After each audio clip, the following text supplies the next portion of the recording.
దేవుని పరిశుద్ధ నామానికి మహిమ కలుగును గాక. దేవుని పిల్లరా, మహాదేవుని కృపలో మరొక్కసారి మీ ముందుకు రావడానికి ఈ ఛానల్ ద్వారా కృప చూపించిన దేవాది దేవునికి స్తోత్రములు. మీ అందరికీ వందనాలు. ఉపదేశానికి వెళ్ళే ముందు ఒక వాక్య భాగాన్ని చదువుకొని ముందుకు కొనసాగుదాం. కీర్తనల గ్రంథం 147వ అధ్యాయం 3వ వచనం చదువుకుందాం. గుండె చెదిరే వారిని ఆయన బాగు చేయువాడు, వారి గాయములు కట్టువాడు. దీని కొనసాగింపుగా ఇంకొక మాట చదువుకుందాం. ప్రకటన 7వ అధ్యాయం 17వ వచనం చదువుకుందాం. ఏలయనగా సింహాసనం మధ్య నుండి గొర్రెపిల్ల వారికి కాపరి అయి జీవజలముల బొగ్గు యొద్దకు వారు నడిపించును. దేవుడే వారి కన్నుల నుండి ప్రతి బాష్ప బిందువును తుడిచివేయును. ఈ లేఖనాన్ని బట్టి సర్వశక్తివంతుడైన తండ్రి మనతో మాట్లాడాలని ఆయనకు అప్పగించుకుంటూ చిన్న ప్రార్థన చేసుకుందాం. శక్తివంతుడా, సర్వోన్నతుడా, సర్వాధికారి, సమస్తము చేయగలిగిన వాడు ప్రభువా, నీ చిత్తమే మా పట్ల నెరవేర్చమని చదువుబడిన లేఖన భాగం నుంచి సూటిగా తేటగా మాతో మాట్లాడి అటు కృప మాకు అనుగ్రహించి నడిపించమని, ఘనతా ప్రభావములు మీరు పొందుకొని మీ చిత్తంలో బ్రతకటానికి మీ కృపలో మమ్మల్ని ఉంచమని యేసు నామమున అడిగి వేడుకుంటున్నాం తండ్రి, ఆమేన్. ప్రియమైన పిల్లరా, ఇక్కడ గుండె చెదిరిన వారిని ఆయన బాగు చేయువాడు, వారి గాయములు కట్టువాడు. దేవుడే వారి కంట కన్నీరును తొడవగలిగిన వాడు. శరీరానికి తగిలిన గాయం హాస్పిటల్కి వెళ్తే తగ్గిపోతుంది, కానీ నీ మనసుకి, నీ గుండెకి తగిలిన గాయం, దాన్ని కట్టడానికి యేసయ్య అక్కడే. ఏ పరిస్థితుల్లో చెదిరిపోతుందో, నీ సంతతి దేవునికి అంగీకారంగా బ్రతకలేని పరిస్థితిలో, లోకానుసారమైన పరిస్థితుల్లో జీవిస్తున్న విధానాన్ని బట్టి నీ గుండె ఎంత అలసిపోతుందో, ఎంత గాయపడుతుందో విడులరా గమనించు. కొన్ని సందర్భాలు మీ దృష్టికి తీసుకొస్తాను. ఎందుకని కట్టగలిగిన వాడు ఆయన, కట్టగలిగే ఆయన చేతుల్లో నువ్వు ఉండాలి. ఏ పరిస్థితిలో ఉన్నా నీ వేదనకరమైన పరిస్థితులను తొలగించి, నీ గుండె చెదిరిపోయిన పరిస్థితులను బట్టి, గాయపడిన పరిస్థితులను బట్టి, నీ కంట నుంచి కారుతున్న కన్నీటిని తొడవగలిగిన శక్తివంతుడు ఆయనని నువ్వు నమ్మితే కట్టడానికి ఆయన చెయ్య చాచి ఉన్న దేవుడు. విడులరా, ఏ పరిస్థితిలో ఉన్నా ఆయన వైపు చూడగలిగితే ఇటు కృప నీకు అనుగ్రహించి నడిపించగలిగినాడు. బైబిల్ గ్రంథం నుంచే అటువంటి పరిస్థితులలో అల్లాడిపోయిన వ్యక్తులు దేవుని పాదాలు పట్టుకొని దేవుని కృపలో బ్రతికిన ఒక 2-3 సందర్భాలు మీ దృష్టికి తీసుకొస్తాను. ఎందుకో తెలుసా? కట్టగలిగిన వాడు ఆయనే, ఈ కన్నీరుని తొడవగలిగిన శక్తివంతుడు ఆయనే. నీ కంటి ముందు నీ సంతతి చితికిపోయి నాశనం వైపు పరిగెడుతుంటే నీ గుండె ఎలా ఉంటుంది? దాన్ని బలపరచగలిగినాడు ఆయన. ఆ గుండెకి తగిలిన గాయానికి మందేయగలిగిన వాడు, సమాధానకరమైన పరిస్థితులు అనుగ్రహించగలిగినాడు. స్తోత్రం చెప్దాం దేవునికి. హల్లెలూయా. బిడ్డలారా గమనించండి, నా మాటలు దేవుని వాక్యము ద్వారా వినిపించబడటానికి ఒక బోరణ మాత్రమే, వినావి కాదు. సర్వోన్నతుడైన దేవుడు నీతో మాట్లాడుతున్న గమనించి ఈ సందర్భముల గుండా ఆయనకు అప్పగించుకునే విధానంలో నువ్వు నడవటానికి ఇష్టపడితే కొన్ని మాటలు మీ దృష్టికి తీసుకొస్తాను. యెషయా గ్రంథం 38వ అధ్యాయం 3-4 వచనాలు చదివి పెడతాను. యెహోవా యథార్థ హృదయుడునైన సత్యముతో నీ సన్నిధి నేను ఎట్లు నడుచుకుంటునో, నీ దృష్టికి అనుకూలముగా సమస్తమును నేను ఎట్లు జరిగించుతునో కృపతో జ్ఞాపకము చేసుకొనమని హిజ్కియా కన్నీళ్లు విడిచుచు యెహోవాను ప్రార్థింపగా, యెహోవా వాక్కు యెషయాకు ప్రత్యక్షమై ఇలాగ సెలవిచ్చెను. నువ్వు తిరిగి హిజ్కియా యొద్దకు పోయి అతనితో ఇట్లనుము, నీ పితరుడైన దావీదునకు దేవుడైన యెహోవా నీకు సెలవిచ్చినదేమనగా, నీవు కన్నీళ్లు విడుచుట చూచితిని. జగమెరిగిన వాక్యాలే బిడ్డలారా.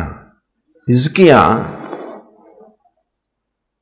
మరణం, ఇక నువ్వు చనిపోతావు, నీ ఇల్లుని చక్కబెట్టుకో అని వాక్ ఆయన దగ్గరకు వస్తే బ్రతకాలని ఆశతో ఎంతటి విలవెల్లాడిపోయి ఉంటుంది ఆ గుండె కదా. అప్పటి వరకు శరీరానికి ఆ పుండుతో బాధపడుతున్నాడు, ప్రాణమే గతించిపోతుందనే వార్త ఆయన దగ్గరికి రాగానే ఎంత అలసిపోయి ఉంటుంది ఆ గుండె. ఎందుకని ఒక ఆశ ఉంది, ప్రభా సజీవుల లెక్కలో నన్ను ఉంచు అనే పరిస్థితిలో దేవుని దగ్గర జ్ఞాపకం చేసుకోయ్యా నన్ను అని అడగటానికి తన బ్రతికిన బ్రతుకుని దేవుని పాదాల దగ్గర పెట్టాడు. ఎట్ట బతికాడైనా? యథార్థవంతుడనై సత్యముతో నీ సన్నిధి నేను ఎట్లా నడుచుకుంటున్నా అంటున్నాడే. అయ్యా నీకు అంగీకారంగా నా బ్రతుకును కొనసాగించానే, ఈ లోకంలో యథార్థవంతుడిగా నా జీవితాన్ని జీవించానే, నీ సన్నిధి నిర్లక్ష్యం చేసిన దినము లేదే, ప్రతి విషయంలోనూ నిన్ను కలిగిన వాడిగా నా జీవితాన్ని కొనసాగించానే, సత్యమని దట్టి కట్టుకుని బ్రతికేనే అని చెప్తున్నాడు దేవుని పాదాల దగ్గర. యథార్థంగా బ్రతికానుగా ప్రభువా అని అడుగుతున్నాడు దేవుణ్ణి. ప్రార్థనే బతకాలనే ఆశతో తను అడుగుతున్న విధానం. అయ్యా నేను ఏం తప్పు చేశానని అని ప్రాధేయపడుతున్నాడు. బిడ్డలారా గమనించండి, నీ యథార్థత దేవునిలో ఉందా అంటే దేవుని మాట ప్రకారం బ్రతుకుతున్న విధానంలోనే నువ్వు కొనసాగుతున్నావా? దేవుని వాక్యానుసారంగా బ్రతకటానికి సిద్ధపరుచుకుంటున్నావా? యథార్థంగా బ్రతకటం అంటే సత్యములో నిలబడటమే. ఎందుకని? నేనే సత్యం, నేనే జీవం, నేనే మార్గం అన్నాడుగా. ఆయనలో నిలబడటమే. నేను అట్ట బ్రతికేనుగా ప్రభువా అని అడుగుతున్నాడు. నువ్వు దేవుని దగ్గర ప్రార్థించే విధానంలో నీ బ్రతుకు ఎలా ఉందో, ఏ పరిస్థితిలో బ్రతుకుతున్నావో, దేవునికి అంగీకారంగా బ్రతుకుతున్నావా అని ప్రశ్న నీలో వస్తే ఒకసారి ఆలోచన చేయి. సన్నిధిలో నీ సాక్ష్యం ఎలా ఉంటుంది? నీ ఇంటిలో నీ సాక్ష్యం ఎలా ఉంటుంది? నువ్వు చేస్తున్న వ్యాపారంలో ఎటువంటి యథార్థత కలిగి నీ జీవితాన్ని కొనసాగిస్తున్నా? ఎన్ని రకములుగా? బిడ్డలరా చాలామందిని చూస్తున్నాం, దేవుని సన్నిధిలో గొవ్వవలే ఉంటారు, బయటికి వెళ్తే వరిష్టం, యథార్థత అనేది లేదు. పాపకరమైన పరిస్థితులకు అప్పగించబడిపోయి మరలా ఆదివారం చేరుకునే విధానానికి తెల్ల బట్టలు వేసుకుని దేవుని సన్నిధికి వచ్చినాం. చేస్తున్న ప్రార్థనకు ప్రయోజనం ఏముంటుంది? నువ్వు ఇచ్చే డబ్బులా ఆయన దగ్గర లేనివైవే. నువ్వు రూపాయి ఇస్తే 100 ఇస్తాడు ఆయన. నీ కోసం ప్రాణం ఇచ్చినాడు, ఇది అట్టు పెట్టుకుంటాడా? ఆయన చేసిన త్యాగానికి నువ్వు చెల్లించేది ఏమన్నా ఉందా? బిడ్డలు గమనించండి, అంతటి రాజే ఎంతో రాజవైద్యులు చేయలేని పరిస్థితి, తన హృదయంలో ఉన్న వేదన, ఆవేదనకరమైన పరిస్థితులు, నువ్వు చచ్చిపోతావంటే గుండె చెదిరిపోదా? ఆ చెదిరిన మనసుతో దేవుని పాదాలు పట్టుకుని అడుగుతున్నాడు, అయ్యా నేను ఎట్ట బతికాను? ఆ సాక్షి ఉందా? నేను నీలో ఉంటున్నాను ప్రభా. నామే ఎగసి పడుతున్న శత్రువుతో నువ్వు మాట్లాడాలి అని అడిగే స్థితిని ఉండాలంటే ఆయనలో యథార్థత కలిగి ఉండాలా? చాలా సందర్భాల్లో బిడ్డలారా 2 మాటలు చెప్తాను, ఆలకించి. యథార్థత. దేవుని వాక్యం ఏం చదివిస్తుంది? ఎప్పుడు క్రైస్తవులను యథార్థత బయటపడుతుంది? వివాహం దగ్గర. ఎలా? అందరూ ఆదాము నుంచి వచ్చినవేగా, మారు మనసు పొంది దేవుని అంగీకరించినవేగా. నీ కులం ఏంటి? కావాలి, అదే కులం కావాలి, అది యథార్థత. నువ్వు ఇల్లు కట్టుకుంటే ఒక సిద్ధాంతి ముహూర్తం పెట్టాలి, ఆ ముహూర్తాన్ని చాటుగా తెలుసుకుని అదే ప్రకారం పాస్టర్ వచ్చి ప్రార్థన చేయాలి, అది యథార్థత. ఎందుకు చెప్తున్నాడో తెలుసు? నా జీవితంలో నేను చూశాను.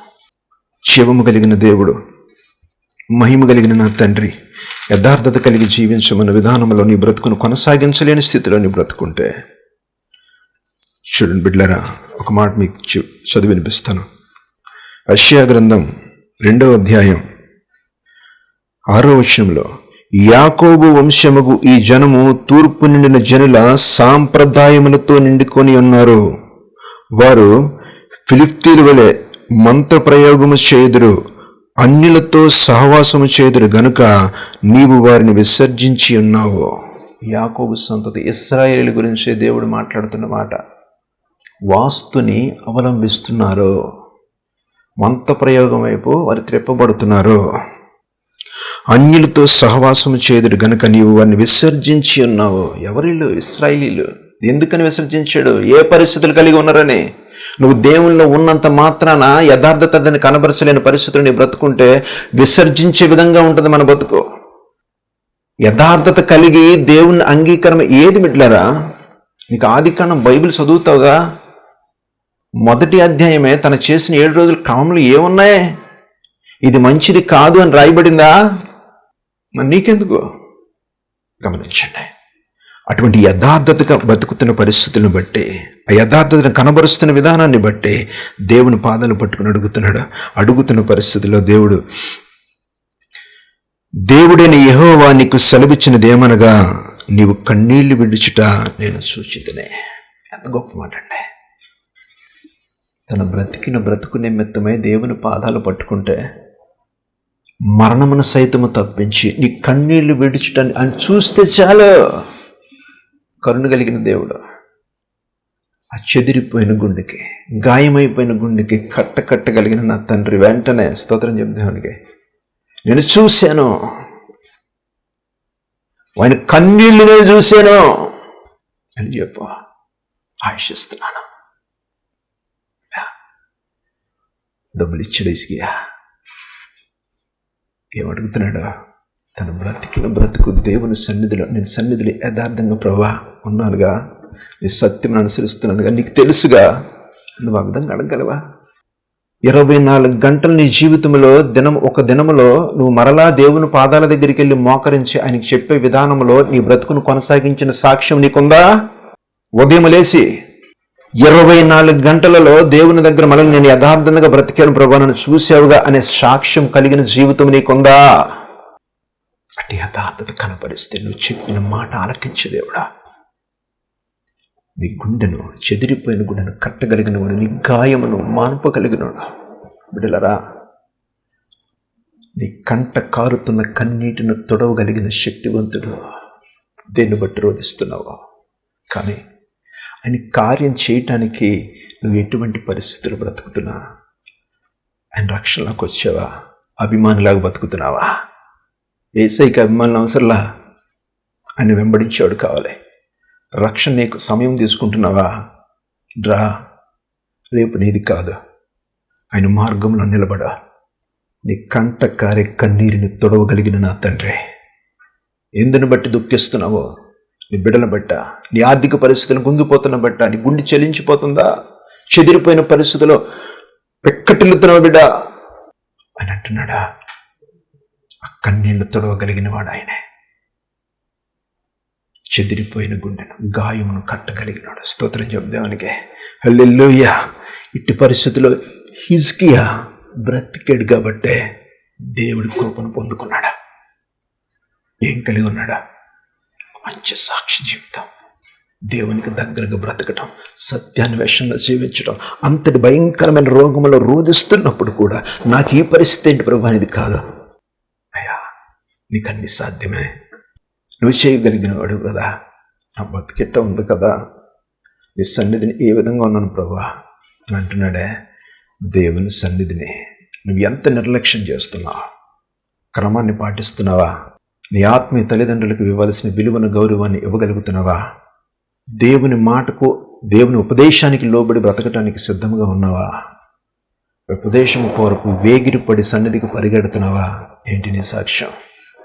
2 చుట్టాలు వస్తే ఆదివారం అయితే మళ్ళీ సన్నిధికి వెళ్ళే పని లేదు. అది యథార్థత. ఒక నిబంధనకరమైన జీవితం ఉండాలి బిడ్డ, దేవునికి లోబడి బతకటానికి. ఆయన తప్పింక లేదు.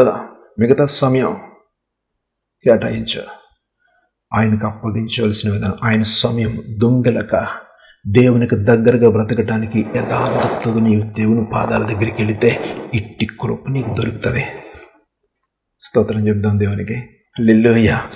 హల్లెలూయా. బిడ్డలారా, ఇంకొక సందర్భాన్ని మీ దృష్టికి తీసుకొస్తాను చూడండి. ఆదికాండం 17వ అధ్యాయం 18వ వచనం. అబ్రహాము ఇష్మాయేలు నీ సన్నిధిని బ్రతకను అనుగ్రహించుము అని దేవునితో చెప్పగా. ఏం చెప్తున్నాడు? దేవునితో చెప్పటం అంటే ప్రార్థన చేయటమే. అయ్యా, ఇష్మాయేల్ని నీ సన్నిధిని బ్రతకని ఎందుకు చెప్తున్నాడు? ఆ పరిస్థితులు ఆ మాట దేవుని పాదాల దగ్గర అడగటానికి నీ సన్నిధి ఆ బిడ్డకు తోడించు ప్రభా, ఇష్మాయిల్ నీ దగ్గర బ్రతకని అయ్యా అని ఎందుకు అడుగుతున్నాడు? అప్పటికి అబ్రహాం పరిస్థితి ఏంటి? గుండె మొక్కలైపోయిన సందర్భం అది. లేక లేక ఒక బిడ్డ పుట్టాడు. శారమ్మ ఇంకా మనకు సంతతి లేదు కాబట్టి నా దాసి హాగర్తో నువ్వు పోమన్నప్పుడు ఆమె ద్వారా దేవుడు ఇష్మాయిల్ సంతతినిచ్చాడు. సంతతి కోసం వేగిరి పడుతున్న వారి పరిస్థితిలో ఆ బిడ్డ కలిగినప్పుడు, ఆ బిడ్డ బాలుడిగా ఉన్నప్పుడు పెరిగి కొంచెం పెద్దవాడు అయ్యాడు. ప్రేమ లేదా అబ్రాహాముకి? ఎంత ప్రేమతో చూస్తుంటాడు. లేక లేక పుట్టాడు కదా అని. దేవుడు అంటున్న మాట, వదిలే, నేను నీకు ఇస్తానన్నానుగా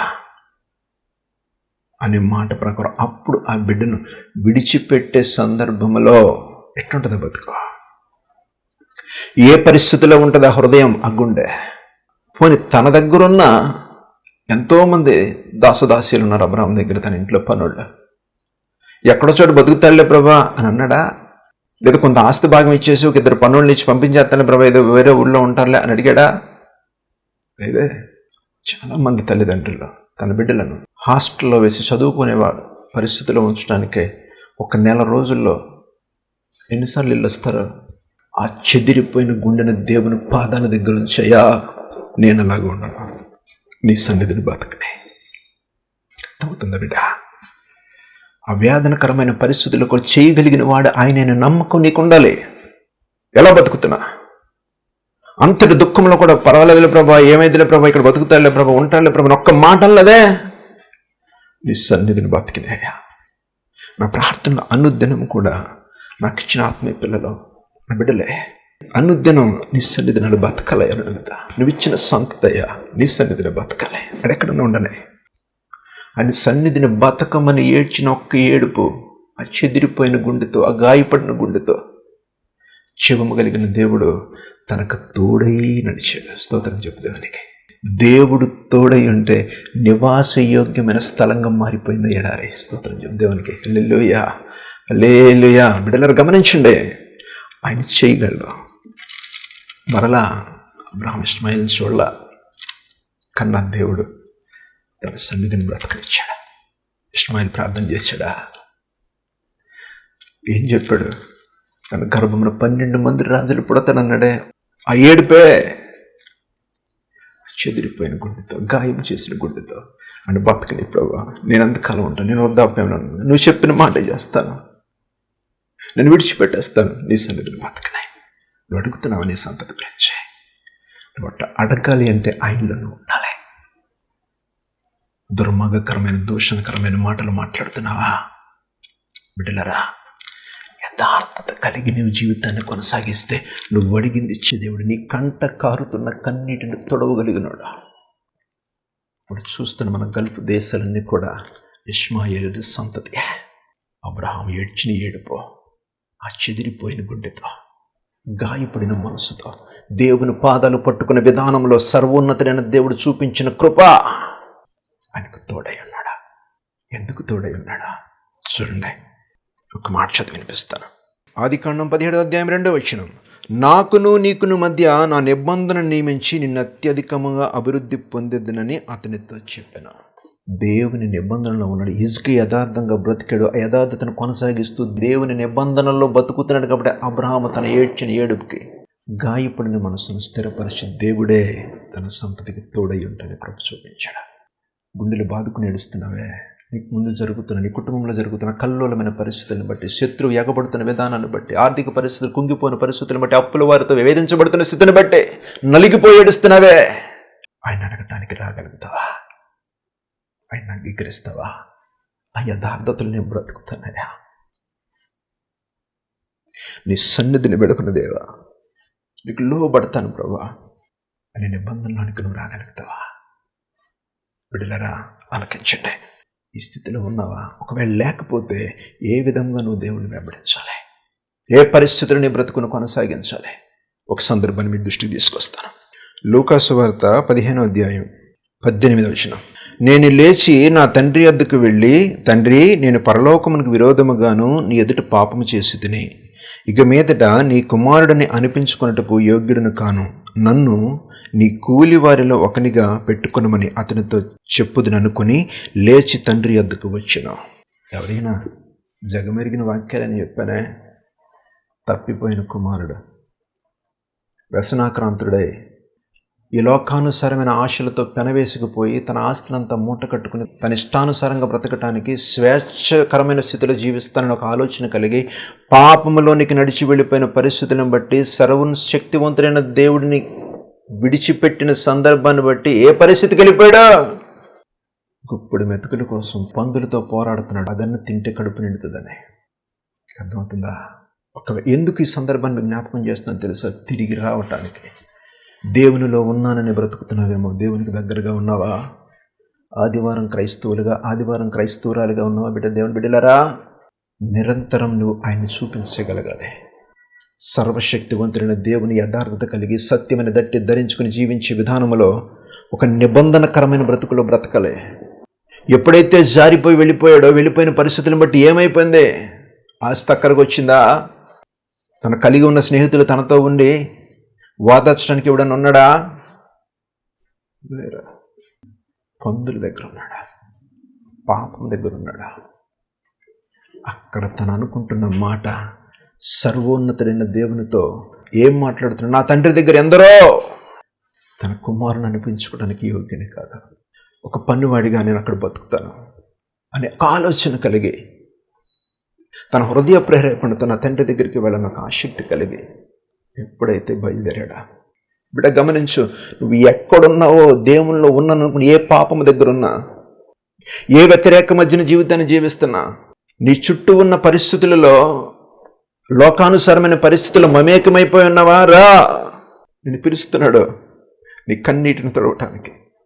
నేను ప్రకటిస్తున్న యేసయ్య సజీవుడు బిడ్డ, నిన్ను విడిచిపెట్టేవాడు కాదా. ఏ పరిస్థితులు నువ్వు బ్రతుకుతున్నావో ఆ పాపము దగ్గర ఉంటే మరలా పిలుస్తున్నాడు, రా, విడిచిపెట్టాయి. చూడండి 20వ వచనం. వాడింక దూరముగా ఉన్నప్పుడు తండ్రి వారిని చూసి కనికరపడే.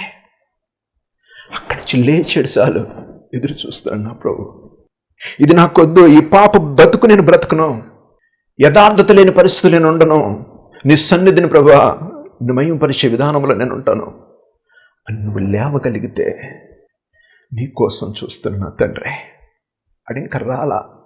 వాడికి ఎదురెళ్ళి, బిడ్డా, రొమ్మున ఆనుకొని, ఇక్కడ ఎట్టుంటాడు? పందుల దగ్గర ఉన్నాడు, అత్తరు పూసుకుని ఉంటాడా? సరైన బట్టలు ఉంటాయి ఆడికి? అడుస్తున్న పరిస్థితులు ఎట్లా ఉంటాయి? ఎటువంటి దౌర్భాగ్యమైన స్థితిలో వస్తున్నాడు. కానీ ఐశ్వర్లా విడిచిపెట్టేశాడు. ఆ పాపకరమైన పరిస్థితిని విడిచిపెట్టేశాడు. దేవునికి దగ్గరగా బతకాలనుకున్నాడు. నా తండ్రి ఇంట నేను ఉండాలనుకున్నాడు. ఆయన సమక్షంలో నేను ఉండాలనుకున్నాడు. ఆయన దగ్గర పనివాడిగా ఉండటానికి కూడా ఇష్టపడ్డాడు. కానీ వాడు ఇంకనో దూరంగా ఉన్నప్పుడు తండ్రి వాడిని చూసి కనికరపడి పరిగెత్తి వాని మెడ మీద పడి ముద్దు పెట్టుకున్నాను. అది దేవుని ప్రేమ. నువ్వు ఏది లేదని విడిచిపెట్టి వెళ్ళిపోయి నీ స్నేహితులు లాంటిది కాదు ప్రేమ. దేవుని ప్రేమ నీ దగ్గర ఉన్నప్పుడు నలుగురు చేరి తినేసే ప్రేమ కాదు దేవునిది. నువ్వు ఆ పాపకరమైన పరిస్థితిని చిల్లేసి పరిశుద్ధుడైన తండ్రి వైపు నువ్వు చూడగలిగితే, ఇప్పుడు హిజ్కియా చూశాడు. తన బ్రతుకుని ప్రభువా నేను ఉన్నాను కదా అని చెప్తే సర్వోన్నతుడైన దేవుడు తనకు కావాల్సింది ఇచ్చాడు. అబ్రహాము తన నిబంధనలో బ్రతుకుతున్న విధానాన్ని బట్టి సర్వశక్తివంతుడైన దేవుని పాదాల దగ్గర పడి, ఇష్మాయిల్ జ్ఞాపకం చేసుకో ప్రభు అన్నాడు. చాలు, అజ్ఞాపకం చేసుకున్న పరిస్థితులను బట్టి ఇష్మాయిల్కి తోడయ్యుండి తన సంతతిని విస్తరింపచేసి దీవెనకరంగా మలిచాడు. ఇప్పుడు అటు దీవెనకరమైన పరిస్థితి నీకు కావాలి. నీ కంట కారుతున్న కన్నీటిని తొడవగలిగిన దేవుడి వైపు నువ్వు చూడగలిగితే, నువ్వు చేస్తున్న పాపము కానీ యథార్థత లేని బ్రతుకును కానీ విడిచిపెట్టి రాగలిగితే, దేవుడు నీతో మాట్లాడుతున్న మాట కీర్తన 4:15 వచనం. యెహోవా దృష్టి నీతిమంతుల మీదనున్నదే, ఆయన చెవులో వారి మొరలకు యోగ్యన్నవే. నువ్వు రాగలిగితే నీ మాట ఆయన ఆలకించడానికి సిద్ధంగా ఉన్నాడు. ఆ పాపకరమైన పరిస్థితుల్లో నుంచి లేచి నీతికరమైన జీవితం జీవించడానికి సిద్ధపడితే చాలు. తండ్రి నిన్ను ఎదుర్కొని నీ కృపలో ఉంచి నడిపించడానికి ఇష్టపడుతున్నాడా? బిడ్డలారా గమనించండి, సర్వశక్తివంతుడైన దేవుని విడిచిపెట్టి నువ్వు బ్రతికేలా ఉంది. సామెతల గ్రంథం 15వ అధ్యాయం 8వ వచనం 2వ భాగం, యథార్థవంతుల ప్రార్థన ఆయనకు ఆనందకరము. నీ ప్రార్థన ఆలకించడానికి పాపాన్ని విడిచిపెడితే చాలు, నీ మాట ఆలకిస్తానంటున్నాడే. యథార్థకరమైన బ్రతుకులోనికి నువ్వు వస్తున్న సందర్భాన్ని బట్టి ఎట్టుంటుందే? ఆయనకి ఆనందకరము. ఆయన ఆనందింపచేసే విధానములో నీ బ్రతుకుంటే ఎంత ధన్యకరమైన పరిస్థితులు బిడ్డ. ఆ పరిస్థితులను ఆయన ఆనందించే విధముగా నీ బ్రతుకుంటే దైవిద్యమానంగా నీ సంతతి కట్టబడుతుంది. నువ్వు ఏదనుకుంటే అది దేవుడు జరిగించి దీవెనకరంగా మార్చగలుగుతాడు. అబ్రహాముతో మాట్లాడిన దేవుడు ఈ దినాన్ని నీతో మాట్లాడిన గమనించగలిగితే, హిజ్కియా ప్రార్థన ఆలకించిన తండ్రి నీ మాటలను ఆలకించగలగడని యథార్థవంతుల ప్రార్థన ఆయనకు ఆనందకరమైన లేఖనం సెలవిస్తుంది. అటు రీతిగా నీ బ్రతుకును కొనసాగిస్తే బిడ్డ, తండ్రి రొమ్మును నువ్వు ఉండాలి అంటే విడిచిపెట్టే. ఇప్పటి వరకు ఏ విధంగా బతికావా? దేవునికి అంగీకారంగా బ్రతకడానికి, యథార్థతను కలిగి జీవించడానికి అటు ఆత్మ నాకు అనుగ్రహించు ప్రభువా అని అడగలుగుతావా? చెదిరిపోయిన నీ గుండెను, గాయపడి నీ మనసును కట్టగలిగిన నా ప్రభు నీతో మాట్లాడుతున్న అడగలుగుతావా? అయితే మోకరించి బిడ్డ ప్రార్థన చేద్దాం. మహాపరిశుద్ధుడా, ప్రేమ కలిగిన మా తండ్రి, శక్తివంతుడా, ఆశ్చర్యకరుడా, నీ కరుణ కలిగిన దృష్టి బిడ్డల మీద ఉంచు. వారు విడిచి నీ వద్దకు రావటానికి కృప చూపించిన మా దేవ, మాట్లాడిన మహాప్రభో, చెదిరిన గుండెను బాగు చేయగలిగిన వాడవు, గాయపరచబడిన కట్టగలిగిన వాడవు, వారి కంట కన్నీరును తొడవగలిగిన వాడవు. తిరిగి నా దగ్గరికి రావటానికి, నీ దగ్గరికి రావటానికి నువ్వు మాట్లాడిన విధానాన్ని బట్టి బిడ్డలు ఒక నిబంధన కలిగి జీవించడానికి అటు ఆత్మనాలకు అనుగ్రహించి నడిపించమని, ప్రతి పాపమును వారిని దూరపరచమని, నీ ఆత్మతో నింపి నడిపించమని, అటు కృప అటు కార్యబిడల పట్ల జరిగించమని, సర్వోన్నతుడా నీ చిత్తమే వారి పట్ల జరిగించమని యేసు పరిశుద్ధ నామములో ప్రార్థించి అడిగి వేడుకుంటున్నాం తండ్రి, ఆమేన్. నమ్మినోళ్ళే నిన్ను నాటేట ముంచిరా, కన్నవారే కర్కశముగా నిన్ను విడచీరా. నమ్మినోళ్ళే నిన్ను నాటేట ముంచిరా, కన్నవారే కర్కశముగా నిన్ను విడచీరా. చింతపడకమ్మా, యేసు నెరుగమ్మా, చింత